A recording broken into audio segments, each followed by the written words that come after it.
मेरे घर में तो एकदम संस्कारी बहू आई है, जिसने आते ही ना घर का सारा काम संभाल लिया है। अरे ये तो बहुत अच्छी बात है। नहीं तो आजकल की बहुएं तो सारा काम अपनी सास से करवाती हैं। अरे नहीं नहीं, मेरी बहू ऐसी तो बिल्कुल भी नहीं है। वो तो मुझे एक काम को भी हाथ नहीं लगाने देती, खुद ही करती है सारा काम। वैसे बहन एक बात बता दूं, अभी तो तेरी बहू एक लौती है। जब तेरी छोटी बहू आएगी ना, तब देखियो उसके तेवर कैसे बदलते हैं। देखो बहन, अभी तो मुझे नहीं लगता ऐसा कि मंजुला ऐसी लड़की है। बाकी अगर बाद में कुछ ऐसा करती है तो तब की तब देखी जाएगी। अच्छा चल, अब मैं चलती हूँ, बहुत सारा काम पड़ा है। तेरा काम तो तेरी बहू कर देगी, और मेरी तो अभी कोई बहू है नहीं जो मेरा काम करे। इतना कहकर पड़ोसन वहां से चली जाती है। खैर सुशीला के बेटे अमित की शादी शहर की मॉडर्न लड़की मंजुला से होती है। मंजुला ने अपने घर को बड़े अच्छे से संभाल रखा था। मंजुला सभी के साथ प्यार से रहती, सभी उसे पसंद भी करते। लेकिन एक रोज जब वो वैक्यूम क्लीनर से हॉल में सफाई कर रही थी, उसकी आवाज से सुशीला अपने कान बंद किए बाहर आती है। तो उसके आते ही मंजुला वैक्यूम क्लीनर को ऑफ कर देती है।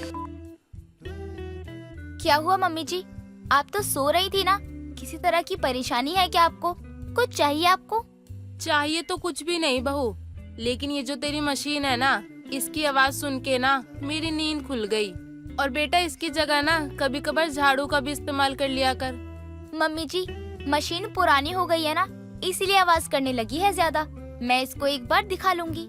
हाँ, जैसा तुझे ठीक लगे। वैसे अब तू जाग गई है ना, तो मुझे तुझसे ना एक बात करनी थी।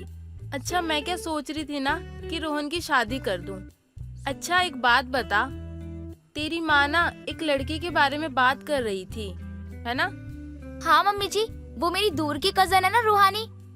मैं एक काम करती हूँ, मम्मी को कॉल करके पता करती हूँ। वैसे माँ जी, देवर जी के लिए रूहानी बेस्ट चॉइस है। दोनों बातें कर रही होती है कि तभी वहाँ पर रोहन आता है और अपनी भाभी से कहता है, आयला भाभी, ये क्या बातें चल रही हैं? आपने मेरे जाने के बाद हलवा बनाया और मुझे नहीं दिया। लाओ लाओ, मुझे मेरे हिस्से का हलवा दो। देवर जी हलवा छोड़िए, अब तो आपकी शादी के लड्डू खाने के दिन आ रहे हैं। सासू माँ ने रिश्ता ढूंढना शुरू कर दिया है आपके लिए, तो आजाद पंछी अब कैद होने को तैयार हो जाओ। आयला शादी? अरे माँ, आपने मुझे बताया क्यों नहीं कि मुझे शादी करनी है? मेरा मतलब है मेरी शादी की बात हो रही है। नहीं नहीं, मुझे शादी नहीं करनी है। अभी ना मैं शादी के लिए तैयार नहीं हूँ। अरे बेटा, अब इसमें बताने वाली क्या बात है? और तैयार होने वाली कौन सी बात आ गई इसमें? अब तेरी उम्र हो गई है, शादी नहीं करेगा क्या? अच्छा जीवन साथी मिलते ही ना शादी तुरंत कर लेनी चाहिए। सही कह रही है माँ जी, और आपके लिए मेरी कजन की बात चल रही है। आयला, अगर ऐसा हुआ ना तो मैं काजल को क्या मुंह दिखाऊंगा? नहीं नहीं, माँ को ना इसके बारे में बताना होगा। क्या हुआ देवर जी, कौन सी गहरी सोच में डूब गए आप?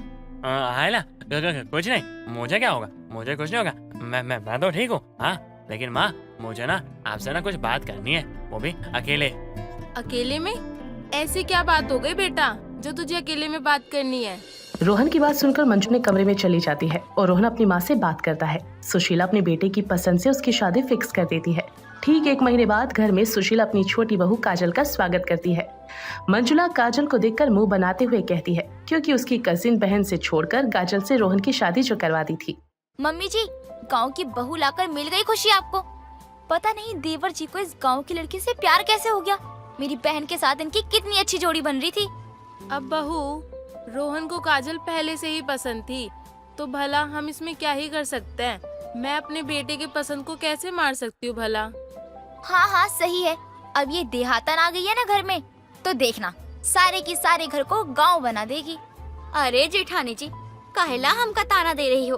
आपके शहर में नई बहुरिया का ऐसे ही स्वागत किया जाता है क्या?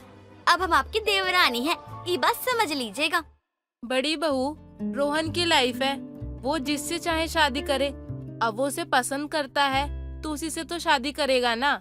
अब उसने कर ली शादी, अब बहू गांव की हो या शहर की, उससे क्या ही फर्क पड़ता है?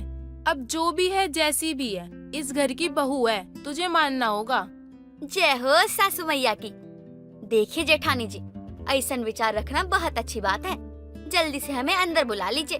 वैसे ही हम बहुत थक गए हैं, हमका आराम भी करना है। हाँ कर रही हूँ, क्या ही कर सकते हैं अब। लेकिन मेरी तो नहीं बनने वाली है इस देहातन से। तभी मंजुला अपने गांव से आई देवरानी का गृह प्रवेश कराती है।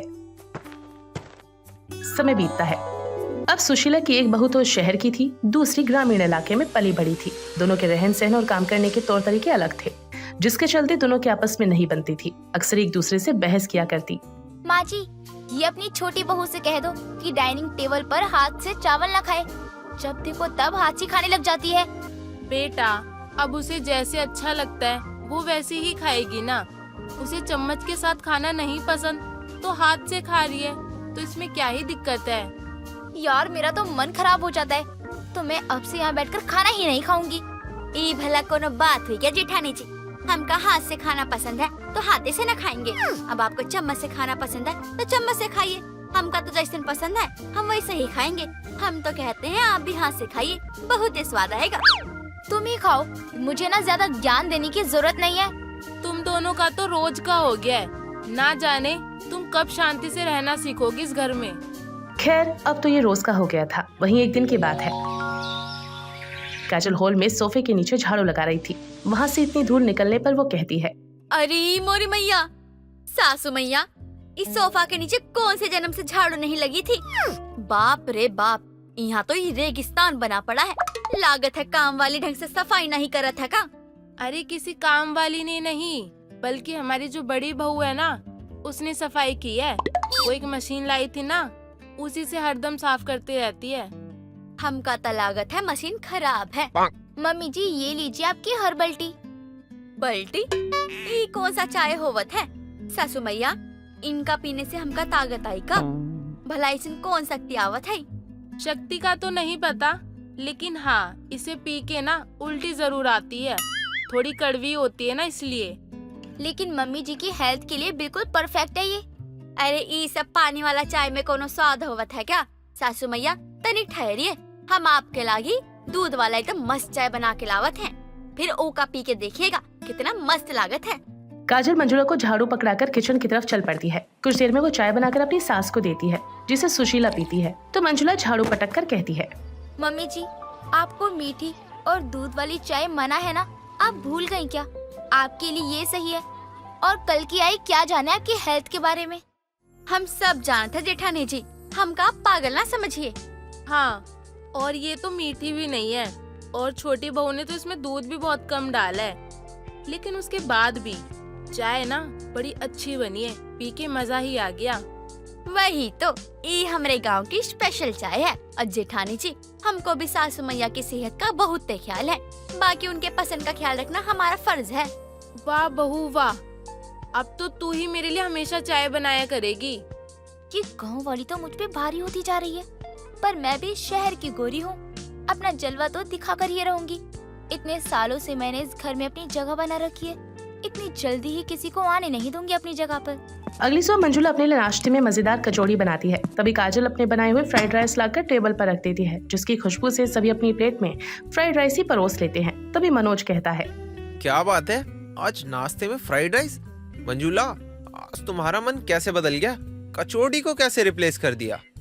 मैंने तो कचौड़ी बनाई है, लीजिए ना, आप खाइए। आपको तो पसंद है ना? भाभी, ये कचौड़ी ना 2-4 दिन पर तो हम खाते रहते हैं, लेकिन ये फ्राइड राइस है ना, ये ना बहुत मस्त होते हैं, और ना बहुत टाइम हो गया खाए हुए, इसे मैं नहीं छोड़ सकता। वाह वाह वाह, मतलब मेरे बनाए ताजी कचौड़ी पसंद नहीं है, लेकिन इस गांव वाली ने रात के बचे हुए चावलों में तड़का मारकर परोस क्या दिया, उसमें बड़ा स्वाद आ रहा है आपको। अरे बासी खाना गर्म करने से हेल्दी नहीं हो जाता। जेठानी जी, काहे इतना बरस रही हैं? ये चावल भी तो रात में आप ही बनाई थी ना। अगर रात में आप हिसाब से बनाई होती ना तो ये बचते नहीं, और अगर चावल बचते ही नहीं तो हम तड़का कैसे लगाते? और क्या बहू, कम से कम इसने खाना बर्बाद तो नहीं होने दिया। अरे जेठानी जी, दिल छोटा ना ही कीजिए। अभी रिश्ते में ये लोग गांव का छोका हुआ चावल खा रहे हैं। ये कचौड़ी है, आप सब इन सभी के लंचवा में पैक कर दीजिए ये सब। वाह काजल, गाँव की हो पर दिमाग सही चलाती हो। सही नहीं, कुछ ज्यादा ही चलाती है। आप ही खाइए ये बासी चावल। हाँ? इतना कहकर मंजुला वहाँ से चली जाती है। समय बीतता है और एक दिन पड़ोसन सुशीला के पास आई होती है। तभी काजल अपनी सास से कहती है, सासू मैया, हमका गांव में थोड़ा पैसा भिजवाना है घर पर। इनको फोनवा करके कहिए ना, हमरे गांव का जो एक आदमी उनके घर के पास रहता है ना, उनको पैसा दे देंगे ताकि वो गांव पुछवा देगा।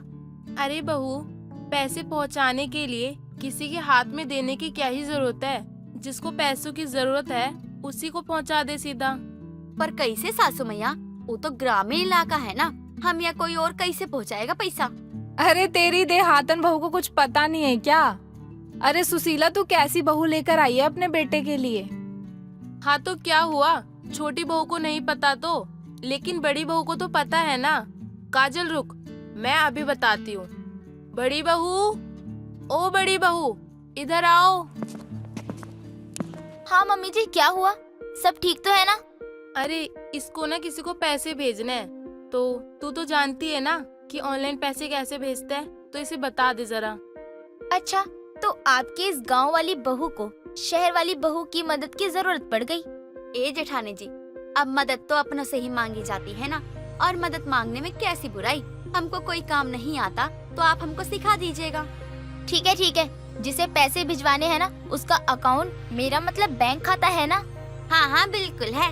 तभी काजल सब कुछ पूछते हुए मंजुला से ही अपने गांव से पैसे ट्रांसफर करवा देती है।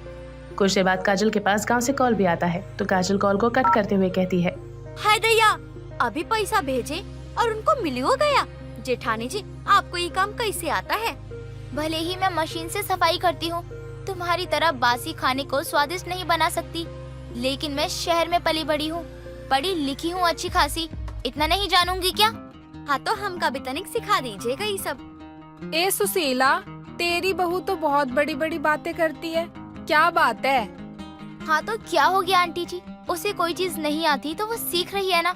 आपको क्या, आप क्या अपनी माँ के पेट से सीख कर आई थी, और ये क्या तब से देहातन लगा रखा है। काजल नाम है उसका, आप उससे इस तरह बात नहीं कर सकती हो। सुशीला, मैं अपनी बेइज्जती करवाने यहाँ नहीं आई थी, और तेरी बहू ना कुछ ज्यादा ही बोल रही है अब। पड़ोसन गुस्से में वहाँ से चली जाती है और सुशीला काजल दोनों ही हैरानी से मंजुला की तरफ देखते हैं। आप मुझे इस तरह से क्यों देख रही हो? देखिए, मुझे अच्छा नहीं लगता कि कोई काजल से इस तरह बात करे, चाहे कुछ भी हो। अब काजल इस घर की सदस्य है और मेरी देवरानी है। अरे मंजुला, तुझ में इतनी अकल कहाँ से आ गई? माँ जी, वक्त के साथ मुझे सब समझ आ गया कि काजल बहुत नादान और भोली है। देखो ना, इसे तो ये भी नहीं पता था कि फोन से पैसे भेजे जा सकते हैं, और वैसे भी वो घर के सारे काम करती है, सभी का ख्याल भी रखती है। बेशक मैं उससे कितना भी लड़ती हूँ, लेकिन वो कभी भी मेरी चुगली नहीं करती है, और न ही मेरे बारे में कुछ बुरा सोचती है। चल अच्छा ही है, तुझे वक्त रहते बात तो समझ आ गई। जेठानी जी, आज हमका लग रहा है कि हमारे यहाँ मायके में ये गृह प्रवेश हुआ है। तो अब से हम दोनों बहनों की तरह रहेंगी, ठीक है ना? इसके बाद दोनों ही हमेशा बहनों की तरह रहती और फिर कभी दोनों में लड़ाई नहीं हुई।